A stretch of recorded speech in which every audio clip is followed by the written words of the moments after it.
Alright, what's up everyone? Today we're doing a character overview for Yukong. She's a new imaginary character that was added with Locha's banner. So I'm re-recording this video after having already recorded the whole thing, but I wanted some extra time to kind of understand her skill and their interactions with the characters and the turn orders and everything and etc. I don't think Yukong's kit is like terribly complicated or anything. I just wanted to understand better how they work. So I'll have a bunch of examples after the whole like normal block of like kit overview stuff that'll be at the end. And I'll have some in-game examples and so forth. So Yukong is a 4-star imaginary harmony character. So she's a team support slash buffer, whatever you want to call it. Her main use is increasing the attack of her allies. She has a little bit of utility as far as breaking enemies that are weak to imaginary, but for the most part, she's really just for increasing the attack of her allies. So let's move on to her kit. Starting off with Yukong's basic attack, it looks like a normal attack at first glance, but it has a little bit extra to it, which is tied to her talent.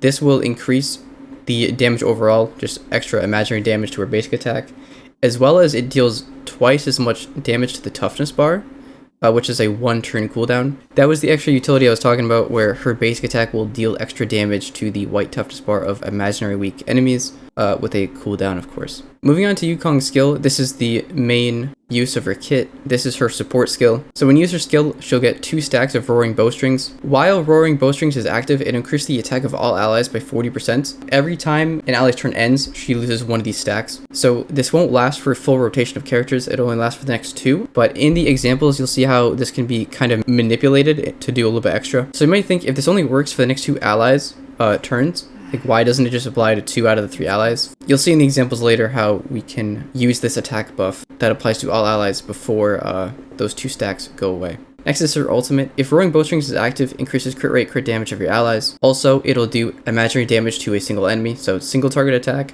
So you'll see that there's no turn duration for the crit rate and crit damage. That's because this is tied to Roaring Bowstrings. So when Roaring Bowstrings times out, the crit rate, crit damage buff will time out, and then you'll have to reapply the skill and then redo the ultimate to get this crit rate, crit bonus back. So crit rate, crit damage bonus directly tied to Roaring Bowstrings. And we already talked about her talent because that's tied to her basic. So lastly, her technique, she moves around faster in the world, and then when you start the next fight, she'll start with 2 stacks of Roaring Bowstrings.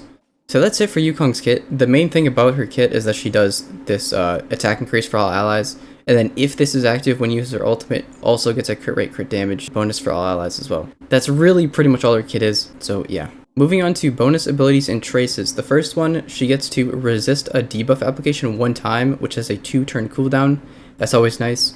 Her second one, a little bit less useful, I would say. When she's on the field, increase imaginary damage of all allies by 12%. And then lastly, while Roaring Bowstrings is active, she regens 2 energy every time an ally takes action, which is certainly always helpful. Really quick, let's just go back. Her ultimate is a 130 energy cost, which is pretty high. All of these bonus stats will give you 22.4% imaginary damage, 18% HP, and 10% attack. Next, we'll just briefly go over light cones. I don't know if I have particularly too much to add to this as a whole, but we'll just go over all of the options, I guess, really just all the ones that are available.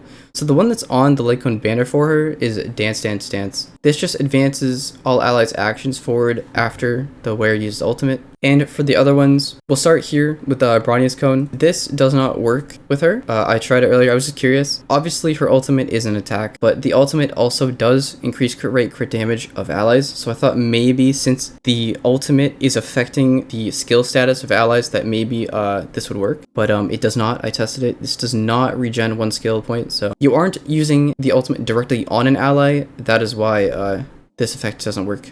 Next we have past and future. When you use her skill, next ally to take action deals 16% damage for 1 turn. Or this light cone effect is essentially a toned down version of the Bronya cone. If we over here, it's when the wearer uses their skill, next ally taking action deals 30% more damage. It's that, but toned down minus the energy regeneration rate. So that's like a budget Bronya cone. So next is the Battle Pass cone, Carve the Moon, Weave the Clouds. This will just increase all allies' attack, percent crit damage, or energy regeneration rate 1 at a time. So if you have that floating around from the Battle Pass, or if you have the option to, you can always get that one. Next is Memories of the Past. This is going to be break effects, and then where the wearer attacks, additionally regens 4 energy once per turn. She isn't really there to do damage. So the only effect of this break effect is I believe break effect affects the like time that they're unable to act, right? Since you're doing imaginary and you're doing imprisonment, break effect will affect that duration. Planetary Rendezvous has always been a troll, personally. After entering battle, if an ally deals the same damage type as the wearer, damage dealt increases by 12%. So right now the only application of that would be if you have Locha or Welt, it's the only imaginary characters in the game. And that is all. You could also do, if you have, always do like a level 5 chorus, which will just increase the attack of all allies. And we already went over Dance, Dance, Dance. So those are all the light cones for the harmony available right now. Alright, let's hop over to Eidolons now. So level 1 is just going to increase the speed of all allies by 10% for 2 turns at the start of the battle. So level 2 is energy regen for her. So when an ally hits their max energy, she will get 5 energy. This can happen once per ally, and then this is like an invisible counter that gets tracked, which resets after she uses her ultimate. Level 3 is going to be +2 levels to her skill, +1 for her basic attack. Level 4 is going to be a damage buff for Yukong, so when Roaring Bowstrings is active, she deals 30% more damage to enemies. This is kind of weird because you use her you use her skill, and then it goes to the next character, and then by the time it gets back to her, the buff is gone. So this really is just for her ultimate. Level 5 is +2 to her ultimate, and then +2 to her talent. And lastly, level 6. After she uses her ultimate, she gains 1 stack of Roaring Bowstrings. That is all for that. Alright, so I just want to show a couple of examples of how her skill and kit interacts with like the turn order of the characters, abilities, etc. I'm against low level enemies, and I have 3 characters for the sake of demonstration. So first thing, it's not going to go away, I think, because there's no imaginary weak characters, but when her cooldown is up, for her to do double toughness damage, she has this icon. It counts as a buff, technically, and then it goes away. So that's how you know. But first I'll just show you what like a normal use of the skill is, right? So use the skill, we get 2 uses, right? So we do 1 attack, DPS Natasha, by the way. 1 stack gets used, and then we attack with the second character, right? Second stack goes, and it's gone. If I use the skill, right, we get the buff. Now we're on Natasha, right? So if we use Natasha to attack, 1 stack will go away. We use Zila next, 1 stack will go away. If I use Zila's ult now, and we defeat an enemy, you'll see it doesn't go away. We don't lose the stacks, and we have the buff, right, to attack another enemy, as Zila works, right? So we attack another enemy, still doesn't go away, goes to Natasha, then when we attack with Natasha, then the stack will go away. So essentially, if you like interrupt it in some sort of way, it'll stay. Same thing with her, like if we kill an enemy, right, we get like the buff where we attack another enemy, it's still up until the end of the turn. We're gonna get her ults here, so if we attack, right, it should go away, but if we do this, and then pop our ults first, it cancels because it called a new wave. Fuck! Okay, so as I was demonstrating before the wave got killed, if we do this, go to Zila. This works for all characters, right? So if we use her skill, as I was trying to demonstrate, if we use her skill, we know we can do this. We know we get the extra attack. We do the extra attack. You can also do this in a different order, right? This is not optimal.